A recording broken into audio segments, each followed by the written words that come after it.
नमस्कार, मी शुभम शिंदे. आज आपण एका खूप महत्त्वाच्या टॉपिकवरती चर्चा करणार आहोत. टॉपिक आहे power of MSc in chemistry part 1. म्हणजे आता पॉवर ऑफ MSc म्हणजे काय, की आपण नेहमी बघतो medical field, engineering field, commerce, arts आणि सायन्स. पण ह्या सगळ्यामध्ये जो विद्यार्थी BSc करून MSc करतोय त्याच्यासाठी स्पेशल हा व्हिडिओ आहे. आणि जे विद्यार्थी 12वी नंतर कोणतं करिअर निवडावं ह्या संभ्रमात आहे त्यांच्यासाठी हा खास व्हिडिओ बनवला आहे. ओके, तर लक्ष द्या. Power of MSc. तर सगळ्यात पहिले आपण जे 3 पार्ट करणार आहे. आज आपण पार्ट 1 बघणार आहे. 2-4 दिवसानंतर पार्ट 2 येईल आणि नंतर पार्ट 3 येईल. म्हणजे याचा स्कोप किती आहे, याला इतका स्कोप आहे, इतका प्रचंड स्कोप आहे MSc केमिस्ट्रीला, की मला हा व्हिडिओ 3 भागात डिव्हाइड करावा लागला. एका व्हिडिओमध्ये सांगणं कठीण आहे. Okay, let us start. तर गव्हर्नमेंट स्कोप काय आहे? पहिली अपॉर्च्युनिटी गव्हर्नमेंट CSIR. CSIR जे यांच्या लॅब्स असतात NCL वगैरे वगैरे किंवा ICT इंडियन केमिकल टेक्नॉलॉजीमध्ये आणि NCL मध्ये नॅशनल केमिकल लॅबोरेटरीमध्ये खूप मोठ्या प्रमाणात रिसर्च फॅकल्टी म्हणजे ते गरज आहे आज, आणि त्या स्कोप भरपूर आहे. आता CSIR मध्ये कंडक्ट करतं की नेटच्या एक्झाम कंडक्ट करतं. मग या नेटच्या एक्झाम ज्या कंडक्ट करतं त्या नेटच्या एक्झाम ज्या आहेत त्या देऊन आपण CSIR मध्ये आपण JRF घेऊ शकतो. त्याने आपलं PhD आपण वर्क करू शकतो. ही झाली एक पहिली छोटीशी संधी. म्हणजे ही संधी खूप मोठी आहे, परंतु आपण MSc केमिस्ट्रीचा स्कोप बघितला हा एक छोटासा पार्ट. दुसरा आहे BARC. आता BARC तुम्हाला माहिती आहे, भाभा ॲटॉमिक रिसर्च सेंटर. यामध्ये केमिस्ट्रीच्या माणसांची खूप गरज असते, त्यामुळे येथे नेहमी स्कोप असतो केमिस्ट्रीवाल्यांना. MSc केमिस्ट्रीवाल्यांना स्कोप असतो. आता भाभा ॲटॉमिक रिसर्च सेंटर झालं तर DRDO आहे पुढं, defence research and development organisation. ह्या ठिकाणी सुद्धा केमिस्ट्रीच्या लोकांची खूप गरज आहे.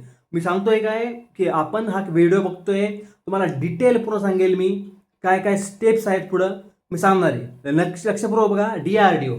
आता DRDO म्हणजे डिफेन्स रिसर्च डेव्हलपमेंट ऑर्गनायझेशन. मग ह्यामध्ये आपले जे सैन्य वेपन्स यूज करतात किंवा नवीन टेक्नॉलॉजी असते सैन्यासाठी, डिफेन्स सेक्टरसाठी, त्याचं संशोधन ह्या ठिकाणी केलं जातं. जर तुम्ही गेट ही एक्झाम दिली MSc नंतर, तर गेट एक्झामच्या थ्रू काही वेळेस रँकिंग असतात किंवा यांची सेपरेट एक्झाम असते. मग हे सगळं जर आपल्याला करायचं असेल तर आपल्याला आधी BSc ला ॲडमिशन घ्यावं लागेल. BSc ला ॲडमिशन घेतल्यानंतर MSc करावं लागेल आणि MSc नंतर ह्या परीक्षा असतात. मग चालू या BSc आणि MSc मध्ये जर अभ्यास केला चांगला, जर तुम्हाला CET काही मार्क पडले आणि तुम्ही चालू BSc आणि MSc मध्ये अभ्यास केला, तर तुम्हाला नक्की जो फ्युचर ब्राईट आहे हे तुम्हाला लिहून देतो मी आता. द नेक्स्ट आहे FSL. नंतर FSO, फूड सेफ्टी ऑफिसर. सगळ्यात भारी जॉब फूड सेफ्टी ऑफिसर. हाय पेईंग जॉब आहेत. हे सगळे गव्हर्नमेंट जॉब आहेत. हे जवळपास क्लास 2 क्लास 1 लेवलचे आहेत. आता क्लास 2 लेवलचे FSO म्हणजे फूड सेफ्टी ऑफिसर, जे सध्या अन्न सुरक्षा चालू आहे, बाहेर ते भेसळ रोखायचं काम चालू आहे, त्यात कोणते ऑफिसर असतात? FSOचे ऑफिसर असतात, फूड सेफ्टी ऑफिसर. बरोबर, त्यांच्याबद्दल जास्त जाणून घ्यायची, असं सांगायची गरज नाही, कारण की आज काम ते करतायत. नंतर ड्रग इन्स्पेक्टर. जे मेडिसिन्स आहेत, त्या मेडिसिन्स कोणत्या क्वालिटीचे आहेत त्या कंपन्यांचं पूर्ण कनेक्शन हे ड्रग इन्स्पेक्टरकडे असतं. त्यांच्या चेकिंग शिवाय कोणतीही मेडिसिन पुढे जात नाही.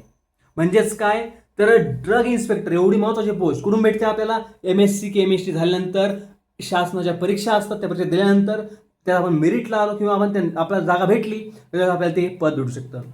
नंबर 3 आहे सायंटिफिक ऑफिसर. सायंटिफिक ऑफिसर म्हणजे काय?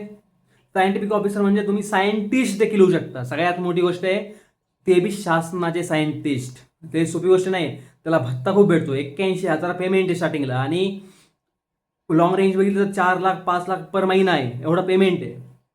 नंतरची गोष्ट आहे असिस्टंट प्रोफेसर.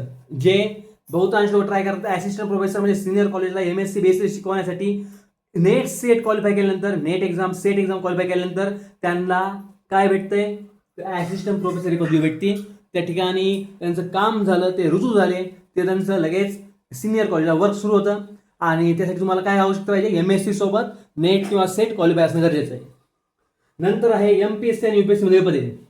आता बहुतांश ठिकाणी केमिस्ट्री मध्ये असतील, कोणतेही गव्हर्नमेंट एक्झाम आहे MPSC मध्ये आणि UPSC मध्ये खास पद आहेत. आता UPSC मध्ये केमिस्ट्री जिओ सायंटिस्ट नावाची एक पोस्ट आहे, त्याला लाखो लोक अप्लाय करतात आणि दरवर्षी त्या जागा सुटत असतात. म्हणजे सायंटिस्ट व्हायचं आहे तर शासनाचा सायंटिस्ट आपण झालो तर आपल्याला खूप फायदा आहे, हे तुम्हाला सांगायची गरज नाही. शासन म्हणजे सरकारचे सध्या 7वं वेतन आयोग चालू आहे, आता 8वं वेतन आयोग सुद्धा सुरू होईल काही दिवसानंतर.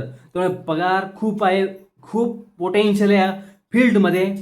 नेक्स्ट गोष्ट आहे तर MSc आहे, महाराष्ट्र असिस्टंट केमिकल ॲनालायझर. आता हे फॉरेन्सिक डिपार्टमेंटच्या जागा असतात. फॉरेन्सिक डिपार्टमेंटचे आहेत. केमिकल ॲनालायझर म्हणजे 2-3 प्रकारचे जॉब असतात. हे तुम्हाला डिटेल कधी आहे पुढच्या व्हिडिओमध्ये सांगणारच आहे मी. ओके.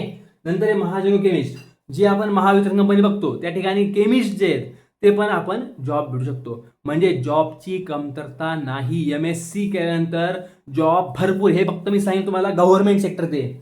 आता प्रायव्हेट सेक्टरचे, रिसर्च फील्डमधले, कंपनींमधले, आणि दुसरी गोष्ट म्हणजे स्वतःच्या एंटरप्रेन्युअरशिपमधले वेगळे जॉब्स आहेत, ते आपण पार्ट 2 मध्ये बघणार आहे.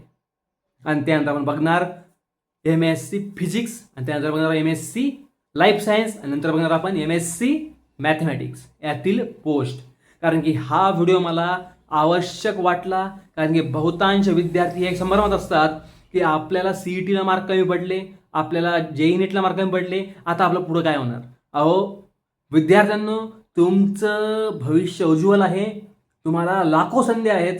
या संधीपैकी ह्या छोट्या संध्या पण खूप मोठ्या प्रमाणात असणाऱ्या केमिस्ट्रीमधील. तर तुम्हाला केमिस्ट्रीमध्ये करिअर करायचं आहे, केमिस्ट्री आवडतोय, आणि तर तुम्हाला ह्या गोष्टी माहीत असणं गरजेचं आहे. तर आपण CSIR पासून महाजन केमिस्ट्री पोस्ट बघितल्या. आता अजून एक पुढच्या व्हिडिओमध्ये सिक्रेट आहे, तुम्हाला सांगणार आहे की मी काय करतोय. तर ते जर बघायचं असेल, ते जर ऐकायचं असेल तर तुम्हाला नेक्स्ट व्हिडिओ नक्कीच बघावं लागेल. तत्पूर्वी धन्यवाद.